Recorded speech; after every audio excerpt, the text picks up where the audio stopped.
vamos falar sobre dermatologia pets, é isso mesmo. Principalmente, gente, sobre os banhos, tosas, alergias, entre outros problemas relacionados à pele dos animais. Confira aí.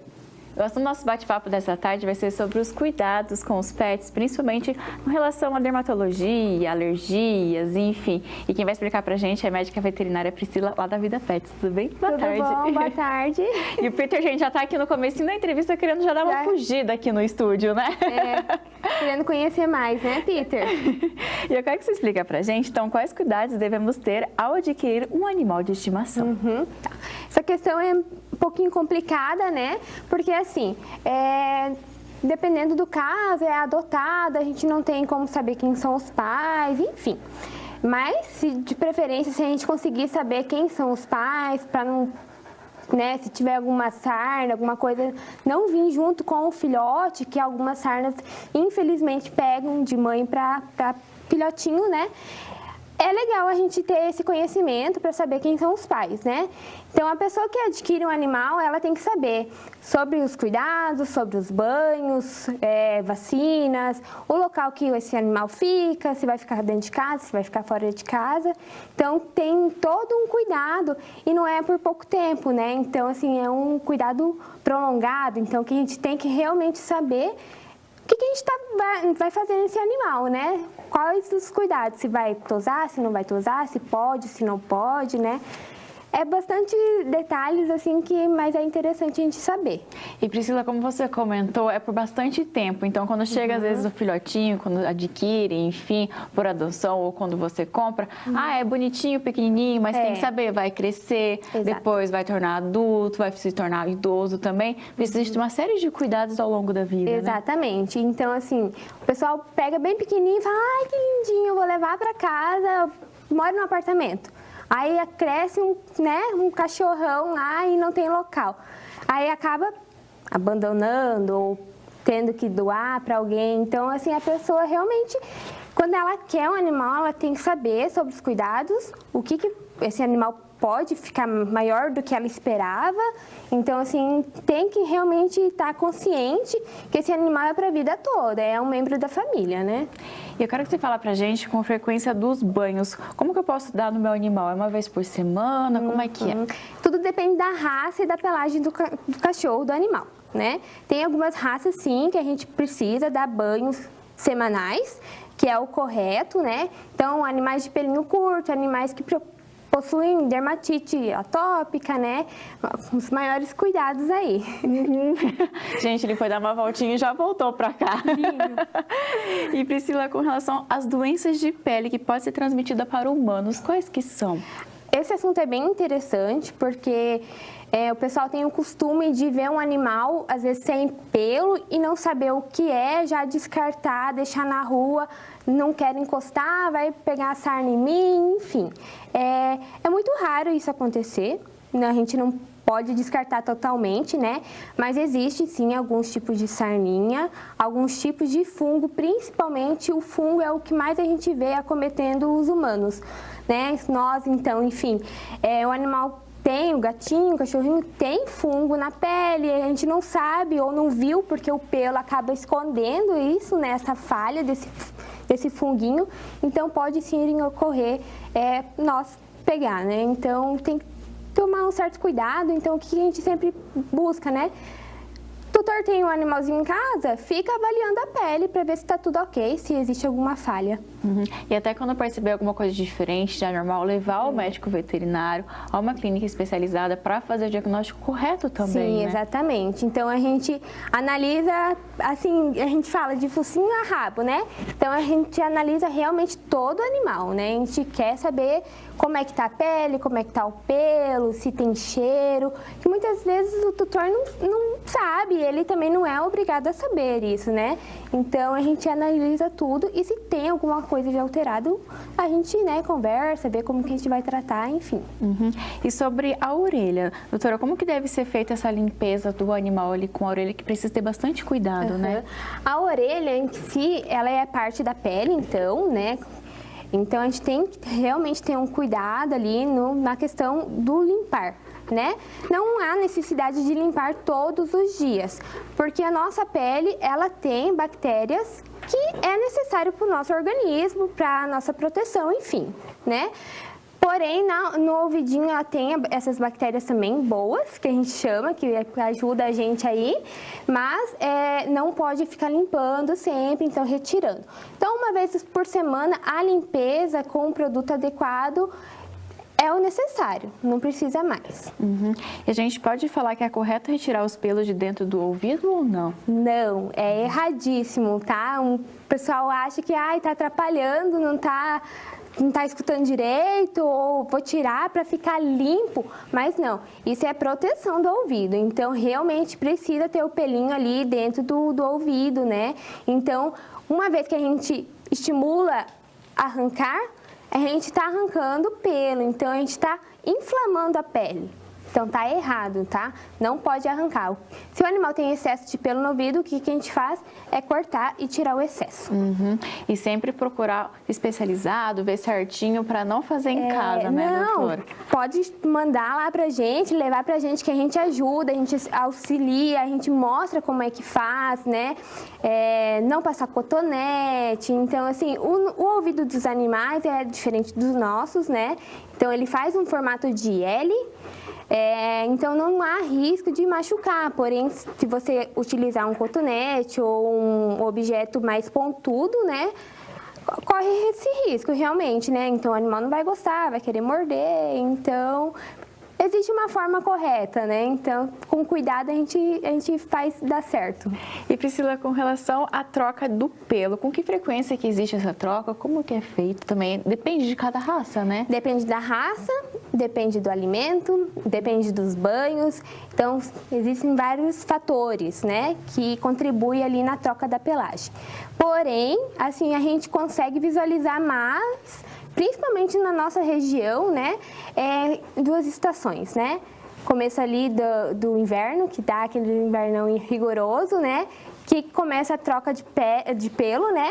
E no começo daquele verãozão, né? Então, existe essa troca ali na primavera, ali começa essa grande troca, né? Então, os animais com pelo mais longo, a gente consegue visualizar mais em casa, né?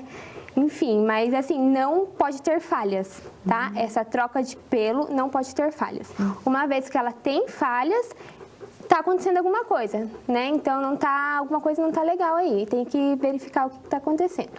E o Peter já começou com essa troca? Como que vocês estão investigando lá, olhando? Sim, o Peter já trocou quase todo o pelinho dele, falta na cabecinha ainda tá um pelinho de filhote que a gente consegue, né, mais macio, mas vai trocar. Então, ele tá na fase ainda de trocar. Nessa troca.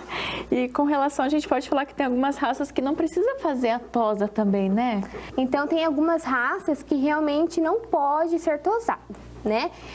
Principalmente os animais que têm um sobrepelo, ou seja, animais que têm um pelo mais fechadinho embaixo ali, junto na pele realmente, e depois ele abre, né? E esses animais realmente o correto não é tosar, né? Então, infelizmente a gente sabe que nossa região tem momentos de muito calor, o pessoal acaba levando o pet para tosar, né? Então, aqueles chau-chau, Spitz, né? Então não é correto para tosar, tá? Então o animal ele está preparado para isso, né? Então não tem por que tirar essa proteção dele. E o sobrepelo é para ajudar na proteção térmica ali, então, né? Ele vai se adaptar, não tem que se preocupar, eu vou tirar porque ele tá com calor, tá? Muito pelo contrário. Uma vez que a gente retira isso, acaba afetando a pele, irritando, inflamando, né? Tem alguns animais que não volta totalmente o pelo como era antes, então acaba agredindo muito a pele, né? Então não precisa ser tosado. E a gente pode até falar, porque às vezes os humanos, os tutores vão querer ajudar o pet, falar, eu vou tosar porque não vai sentir tanto calor, enfim, mas vai piorar ainda mais a situação, né, doutora? Piora bem mais, né? Então teve casos já de pug, que é pelo curto, né? Eu vou tosar porque tá tendo muita queda, mas é a queda normal do animal, né? Então, uma vez você tosando, mesmo que é um pelinho curto, ela acaba inflamando, né? Então, precisa daí de acompanhamento veterinário, uma vez que você quer ajudar o animal, acaba piorando a situação.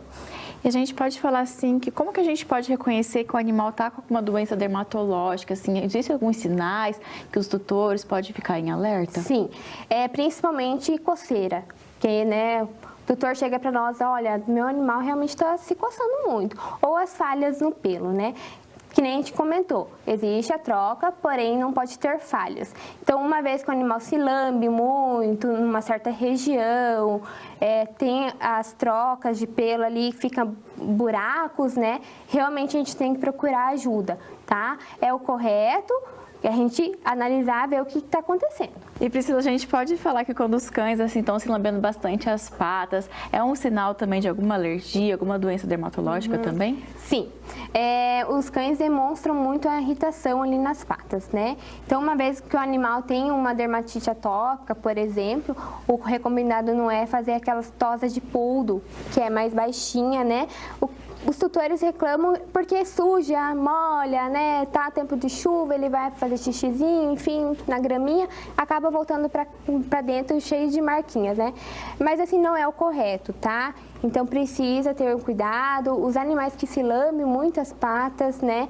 Pode ser inúmeras coisas, mas o que a gente costuma ver, principalmente na clínica veterinária, é animais extremamente hiperativos, que acabam lambendo muitas patinhas, animais que realmente têm um excesso de fungo nas patinhas, então precisa analisar. Animal que lambe muito a pata não tá certo, não é o correto, tá?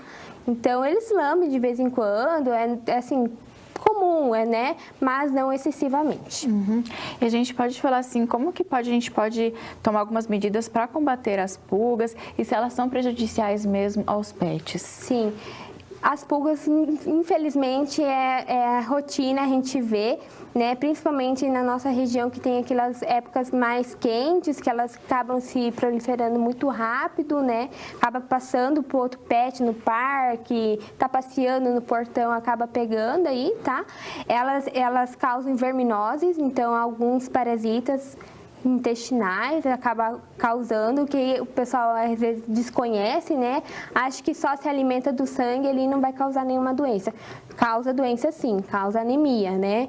Então é um animal que tem uma grande quantidade ou nem precisa ter uma grande quantidade, infelizmente as pulgas causam então verminose e anemia, né? O que a gente pode combater é sempre deixar um antiparasitário em dia, né? Então aquela pipeta, coleira, o comprimidinho, sempre em dia. Mesmo que o meu pet não tenha, precisa estar em dia, tá? Então, meu Deus, vou ter que dar remédio todo mês para o meu animal?